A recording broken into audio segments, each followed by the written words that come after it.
No-load test. Perform a no-load engine speed test to see if the engine is developing enough power for the test. Locate the rated no-load engine speed on the plaque attached to the pump panel. Ensure the engine is thoroughly warmed up before test.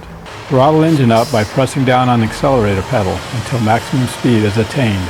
Check the tachometer on the dash and the tachometer on the pump panel for the proper speed. Notify Fleet Division if the engine speed is not within plus or minus 50 RPM of rated no-load engine speed, or if there is a major difference between tachometers. Throttle down to idle. Record maximum engine speed attained.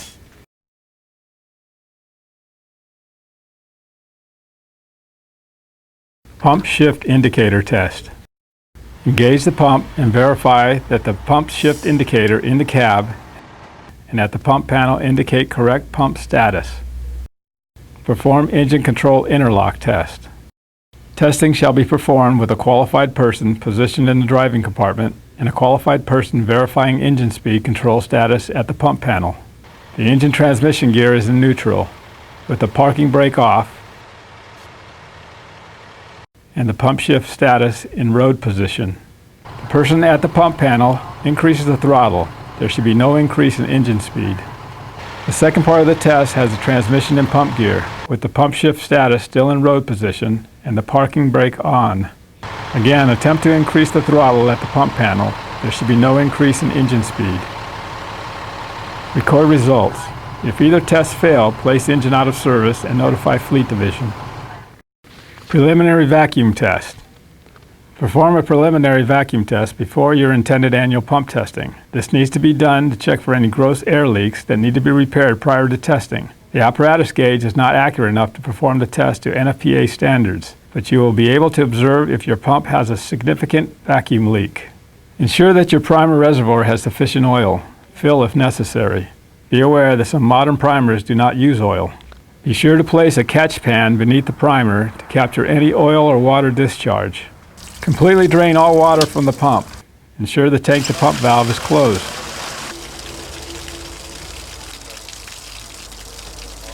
Remove all pressure intake relief valves and replace with suction caps.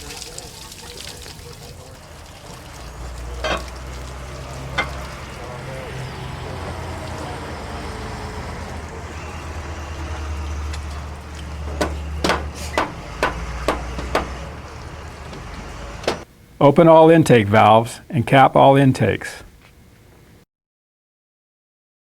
All discharge valves closed and uncapped.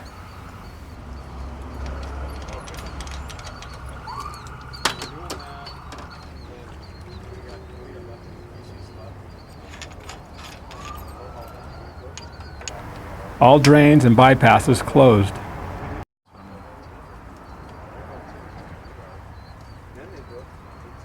Operate the primer until maximum volume is obtained. Never operate the primer for more than 1 minute. The standard calls for no more than 10 inches of mercury drop in 5 minutes. If your pump quickly loses the vacuum, try to locate the leak and have it repaired. Next, close all intake valves. Remove the caps or plugs from each intake valve, then repeat the vacuum test. Again, recognize that your pump can obtain and hold a vacuum. Test day. Environmental conditions. Identify the air temperature and atmospheric pressure. This may be determined from an MDT by typing weather. Acceptable range for temperature is 0 to 100 degrees Fahrenheit. Acceptable barometric pressure is 29 inches of mercury or greater. Record results on the test form. Using the pool thermometer in the pump testing toolbox, determine the water temperature in the test pit. Water temperature needs to be at or below 90 degrees Fahrenheit. Record results on the test form in the space provided. Testing conditions. If the chassis engine drives the pump, all headlights, warning lights, and air conditioner, if provided, shall be operating during the pumping portion of the test. Consider cleaning and exercising the relief valve before testing.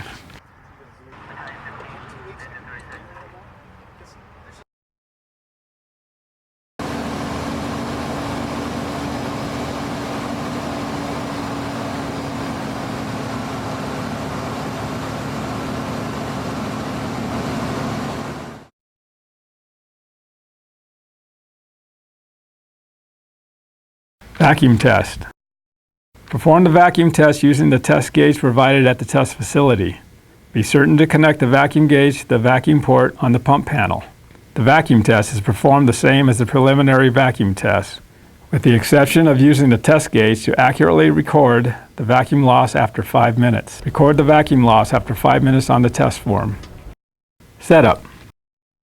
Uncover the test pit.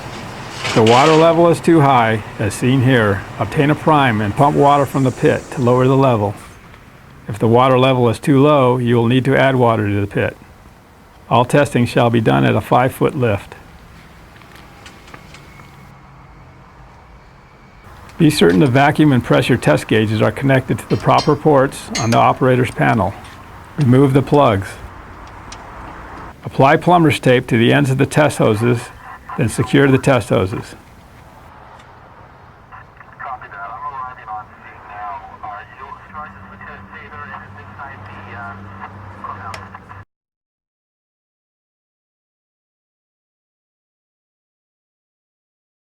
Attach the flow test kit pitot tube appliance to the master stream assembly. Next, attach the proper size tip to the pitot tube appliance. Be sure to tighten all connections.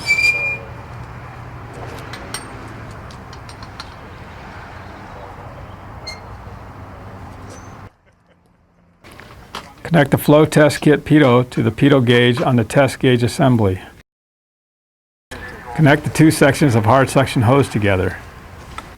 Ensure the connection is tight.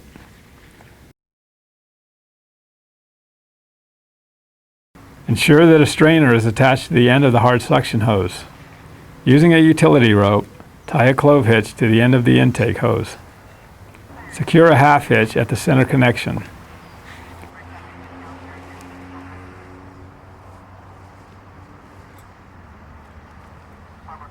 Then lower the hose into the test pit. The strainer should be at least 2 feet below the surface. The sides and bottom of the strainer should also have at least 2 feet of water surrounding them. Connect the intake hose to the pump. Tighten the connection. Secure the rope to an anchor point, such as a grab bar.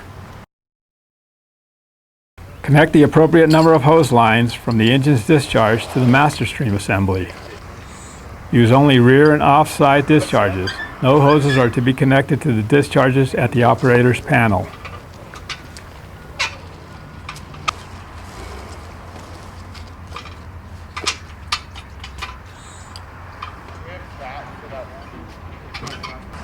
Tighten all connections.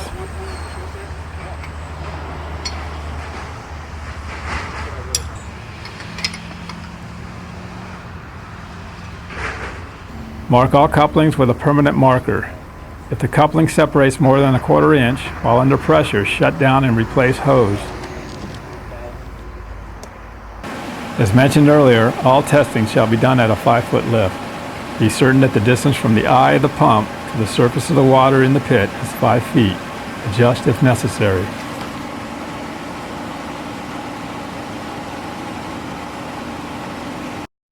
Prime pump. Engage pump. Throttle engine speed up to 1,000 RPM.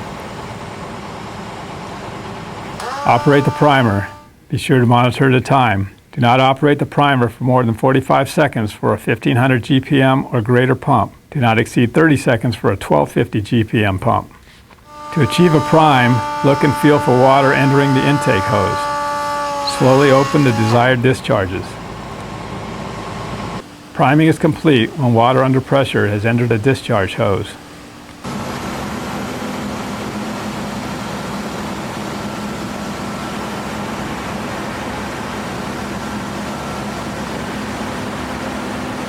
If the pump is equipped with an electronic pressure governor, perform priming operation in RPM mode until water is being discharged, and switch to pressure mode.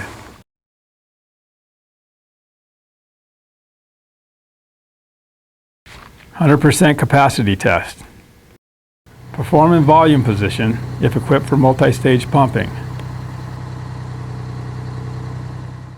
Test at 150 psi net pump pressure. Engine speeds and discharge settings can be adjusted during the test to keep gauge readings correct. Use the Stewart Warner handheld tachometer at the beginning of the test to determine engine speed. Be aware that some newer engines do not have these revolution counters. Test is for 20 minutes, with readings taken every 5 minutes.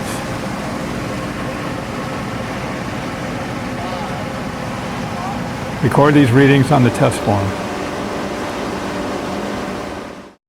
Perform overload test. Increase the throttle to obtain 165 psi pump pressure. Test is for 5 minutes with 2 readings taken. Record results on test form. Pressure control test at 150 psi. Test at 150 psi net pump pressure. Set pressure control device. Slowly close all discharge valves within 3 to 10 seconds. Closing all discharges in less than 3 seconds may cause pressure rises that the pressure control device may not be able to respond to quickly enough to avoid damage to the pumping system. Taking more than 10 seconds to close the discharges is not a reasonable test of the pressure control device response capability. The pressure rise shall not exceed 30 psi.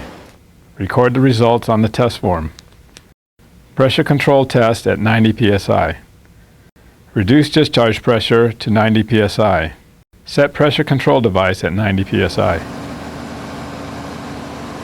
Close all discharge valves in 3 to 10 seconds. The pressure rise shall not exceed 30 psi.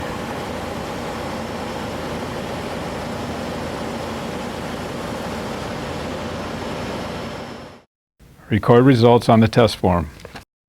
70% capacity test. To ensure no loss of prime when shutting down discharge lines, have a reel line discharging water into the test pit. Transfer valve is still in volume position, if equipped for multi-stage pumping. Shut down all discharges attached to master stream assembly and remove appropriate number of hose lines. Replace pitot appliance tip with appropriate size tip.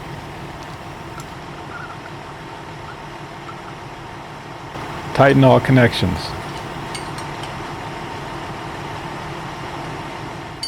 Perform test at 200 psi net pump pressure. Test is for 10 minutes, with readings taken every 5 minutes. Use handheld tachometer to determine engine speed. Record results. 50% capacity test. Have a reel line discharging water into the test pit to ensure no loss of prime when shutting down other discharge valves. Switch transfer valve to pressure position, if equipped with multi-stage pumping. Shut down all discharges attached to master stream assembly and remove appropriate number of hose lines. Replace pitot appliance tip with appropriate size tip. Tighten all connections. Perform test at 250 psi net pump pressure. Test is for 10 minutes with readings taken every 5 minutes. Use handheld tachometer to determine engine speed. Record results. Pressure control test at 250 psi. Test at 250 psi net pump pressure. Set pressure control device. Close all discharge valves in 3 to 10 seconds. The pressure rise shall not exceed 30 psi. Record the results on the test form. Perform gauge test. While still at draft on the test pit, discharge water from a reel line into the pit to keep the pump cool. Close and cap all discharges that have a gauge. Open all discharge valves. For the purpose of simplicity, we are demonstrating showing only one discharge valve opened. Although the video shows the valve fully open, the valve should be opened only enough to allow pressure to register on the gauge. Operate the pump at 150 psi.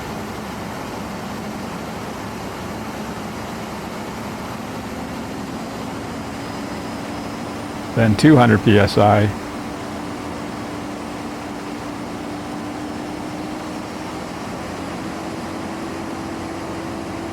then 250 psi. Ensure that the pressure control device is off or above 250 psi. Record the results for each gauge at each pressure on the test form. Notify Fleet Division for any gauge that is off by more than 10 psi for any of the 3 pressure tests. Perform tank to pump test. This test is performed independent of the test pit. Select the 1 3/4 nozzle from the test kit and connect pitot appliance and nozzle tip to a rear or offside discharge.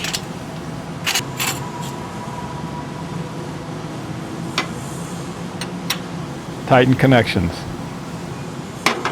Ensure that the water tank on the engine is full.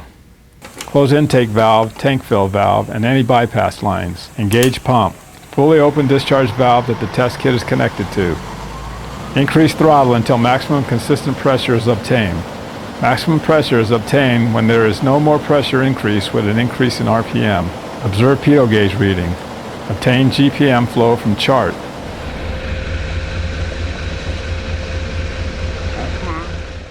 Record results. Ensure that you refill your water tank.